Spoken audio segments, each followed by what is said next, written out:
Hello everybody and welcome back to Dead Rising 2. Last video we came back to the safe house from the maintenance tunnels after finding out that Phenotrans is the people behind the outbreak. We're gonna go deliver our evidence to Rebecca and hopefully this is gonna be enough to clear our name.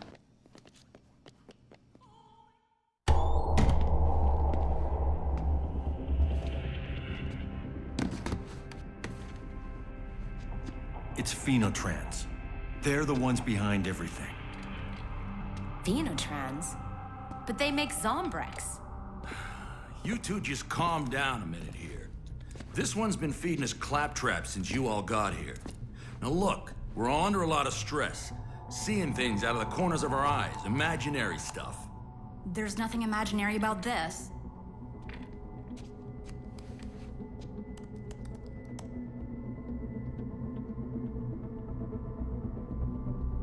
I don't understand. Why would they? I'll tell you why. It's been a couple of years since the last outbreak. People aren't buying Zombrex like they used to. But now zombies are back, and even the military can't stop them. There are probably lineups at every pharmacy in the country, all for Zombrex. They're making a killing off this. Okay, so listen to me. So, you're saying that Phenotrans killed all these people to drive up their goddamn stock price? This is just crazy. We have to get this information out. We have to take these bastards down. I found this down there too. I'll call my station. They'll send help.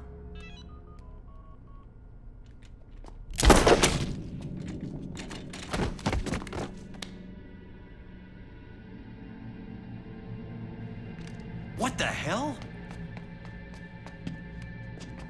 Looks like you finally got your story. Too bad you won't be getting that award, though. You bastard. You're on their payroll. Yeah. You were supposed to die in the outbreak, Chuck. All of you were supposed to die. But don't worry. The firebombing will fix all of that, so no one will find the bullets in your bodies. I didn't want it to go down this way. Although I have to say, I am gonna enjoy this. I knew you were the bad guy! Kids say the cutest things, don't they?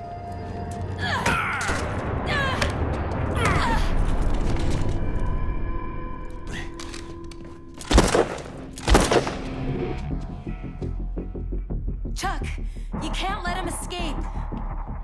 Don't worry. He's not making it out of here in one piece. Well, that took an awful turn for the worst.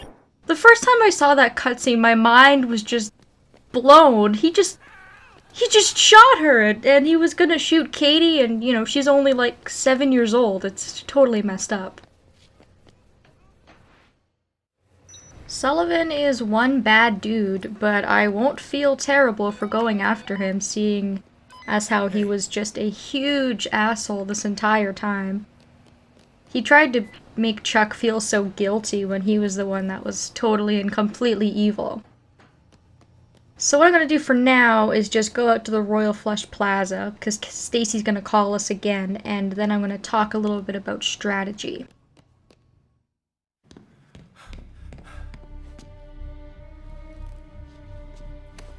I've lost him.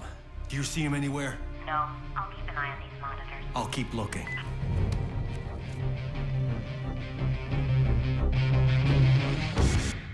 Okay, so Sullivan is one tough cookie. He's got about twice the amount of HP that a normal psychopath would have, which is about approximately 3,000 for a psychopath. He has around 5,000 to 6,000, I do believe, so he is by far the toughest boss in the game, and this game did not screw around when it decided to make a tough final boss, so I'm going to do a little bit of prep and I'm going to try a bunch of different strategies because a lot of people have their opinions on what is the best way to defeat this guy. And seeing as how my normal strategy is pretty boring, I figured it would also be good to spice it up, seeing as how it is going to be the final battle. So while I'm in the Palisades Mall, I'm going to pick up a water gun if I can. I'm not sure if there's one in the toy store down here, but I do know that there's one in Kids' Choice Clothing upstairs if I can't find one. And there might be one down here. I think... yes, there we go. Alright, so I'm going to pick up a water gun, and I'm going to pick up a tiki torch in the Yucatan, and we're going to make a fire spitter. Because apparently the fire spitter is the combo weapon to kind of end it all for Sullivan. He's really weak against it. I've never tested the theory myself, but it's worth trying out, I think. You can also use other firearms if you wish to fight him long range. There is an LMG here in the Palisades, and there is an LMG over in the Yucatan as well. I don't think I really need to pick up anything else here. I think I can just head straight over to the Yucatan. If you keep following the quest there, it will eventually lead you to Sullivan, but if you don't have the shortcut unlocked or you went out to Fortune Park for any reason, then Stacy would call you and let you know that Sullivan is heading over towards the rooftop of the Yucatan. And the elevators in this casino were originally broken, so he's somehow hot-wired his way up to the roof. Not only is he evil, but he's also resourceful. Let's go figure. And I think that's Stacy now, even though I've already told you where to go. Alright, so I'm going to pick up a tiki torch here, and I'm going to create that fire spitter combo weapon. So that's one option for the fight, is to engage him long range with guns. However, I do not recommend that, and you'll see why. However, we're going to try it out and see how it works. Now where is the maintenance room? I know there's one here somewhere, but it's kind of out of the way. I think it's hidden in a closet. Where is the maintenance room? Oh, there it is. It's up here somewhere. Sorry, this is a giant waste of time. There are just so many zombies around. I'm trying to, like, get my shit together, and then they're all up in my face. I was gonna keep wearing the ninja suit, because that would have helped a little bit. But then I thought, well, you know, it's the final battle, so we should put Chuck back in his regular clothes. Which I've done. I've also emptied out my inventory. I could have kept some of the other stuff, you know, that I had, like the gun that I showed you guys last video. That would have been helpful, but not helpful for the battle we're going to be going into, so I didn't really bother. I was just like, yeah, whatever. And if I picked up a water gun, and that's not the item I need to combine it with, it must be the spitball gun. So that's an error on my part, my mistake. But luckily, the spitball gun was sitting right here. And you can get that gun in the Palisades as well, so we'll save that for later. I've got 2 pairs of knife gloves. I probably won't need the spiked bat. It's not going to do me a whole lot of good. Now, hopefully the 2 pairs that I have are going to suffice. And the last thing I'm going to do is create some healing items. Now, normally I would just go in with my orange juice and my coffee creamers and all those things that I've been using normally. But I haven't really talked to you guys much about mixed drinks. You can put food and drinks into a blender and you can make unique drinks. For example, if I put in 2 bottles of wine, you need 2 items to create a drink. It's going to create a drink for me that Chuck can use, and this particular one is called Quick Step, so it's going to make me move a lot faster. I don't know if I'll be using that one, but I figured I'd bring one along just in case I need to, you know, get away if I'm in any sort of danger situation. Now what I really want are painkillers. I can get these by combining 2 things of beer. Now keep in mind that there are a ton of different combinations for each of these drinks, so you might have to look up the complete list if you're curious, because I honestly don't remember. The only time I really used drinks in this game was when I was making them for the achievement. There's an achievement to make one mixed drink, and then there's an achievement to make all of them. But painkillers are great because they restore 6 bars of Chuck's health, and they also reduce the amount of damage he takes for a minute, I want to say. I might be wrong about the duration, but it's somewhere around that range. So I'm just gonna bring a crap ton of healing items just because you can never be too careful. And I really don't have a lot of use for weapons in my inventory. I just need a couple of things, which is kind of nice. I don't have to really worry too much about bringing too many items in with me. If I make one more painkiller, I should be fine. I'm probably overcompensating a little. I most likely won't need this many, but I figured since we're going to be trying a couple of different strategies, that might give me a little bit of room for error as well. And I would really, really hate to get a game over on this playthrough at the very end, especially since I haven't gotten a game over yet before. That would be sort of a bummer. Alright, I think we're ready to go. I have healing items coming out the ass, so I'll just hold on to those until I need them. And we're gonna have to follow Sullivan up here to the rooftop when you're ready. I strongly suggest saving at the bathrooms here over by the elevators. There's a really, really nice close save point over here just in case you mess up. And we're gonna have to wade through a few zombies to get to him. I'm not really sure where this area is. I guess it's kind of like a warehouse type place getting up to the roof. But it's kind of annoying because there are so many zombies here. So if you want to hold on to one of your weapons just to clear these guys out of the way, then you can definitely do that. You know, if you don't want to lose a bunch of health before you get up to the boss battle.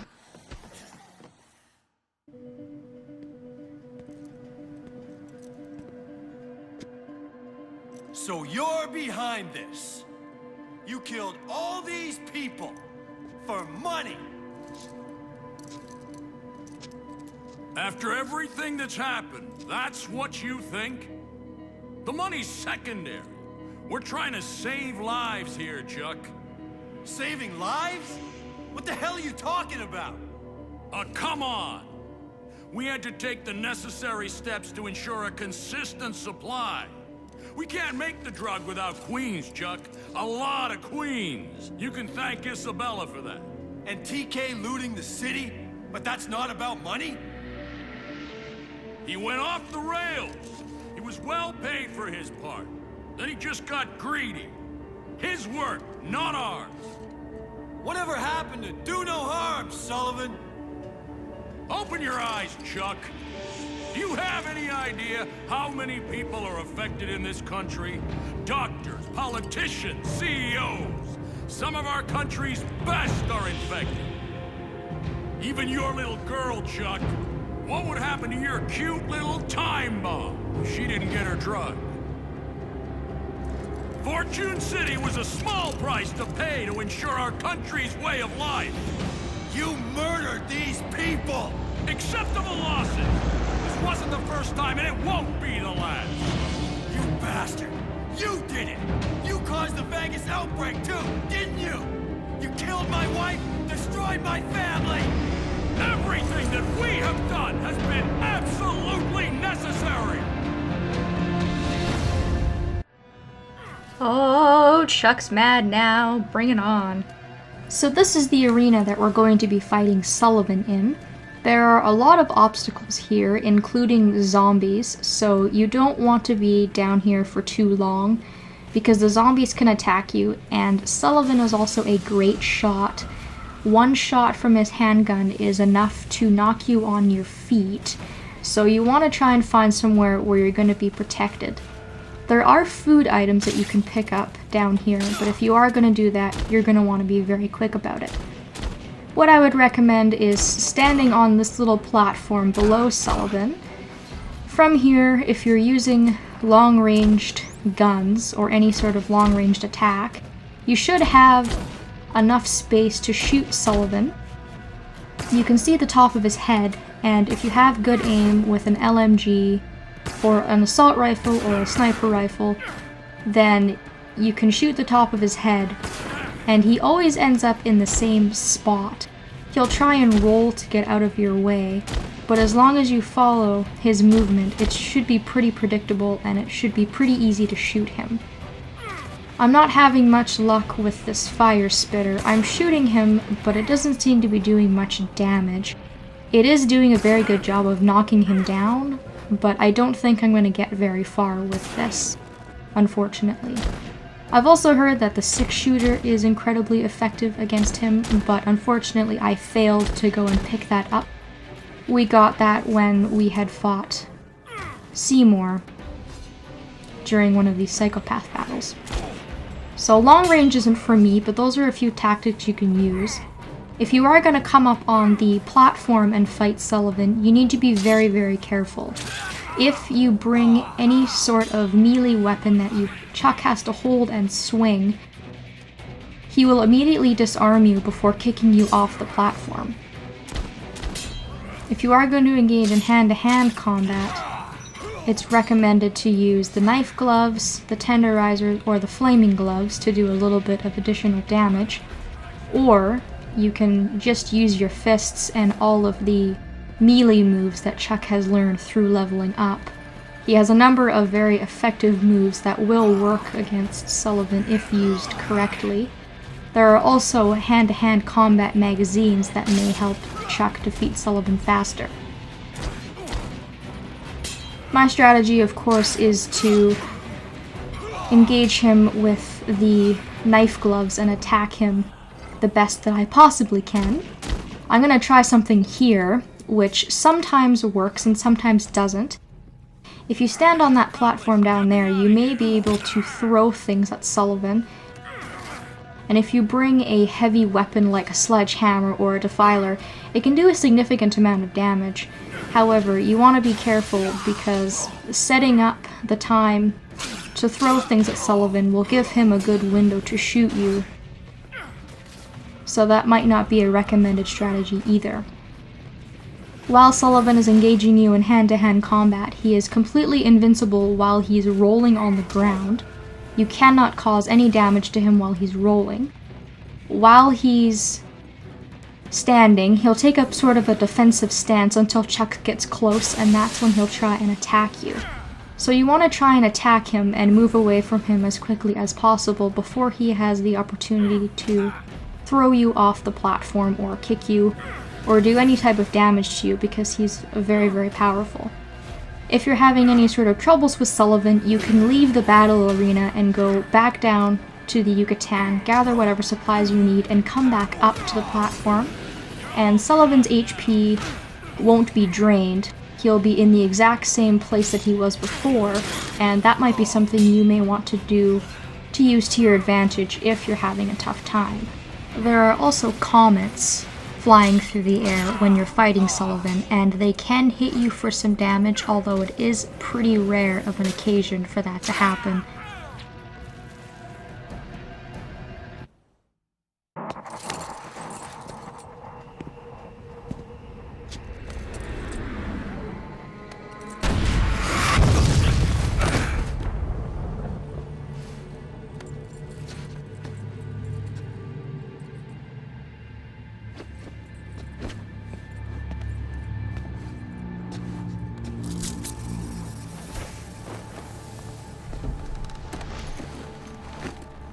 We're the good guys, Chuck.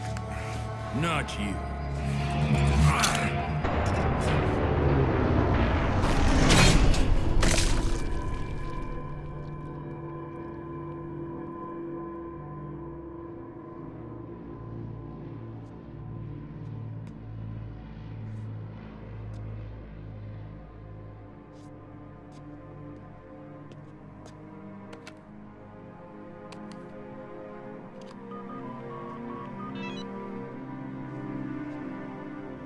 Channel 6 Action News. This is Chuck Green. You want the scoop of a lifetime? There's a bunker full of survivors in Fortune City. And I've got the proof of what happened here. I need rescue choppers, and I need them right now.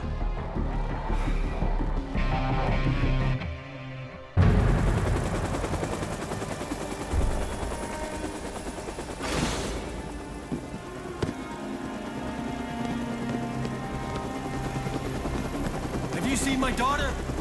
What about Stacy?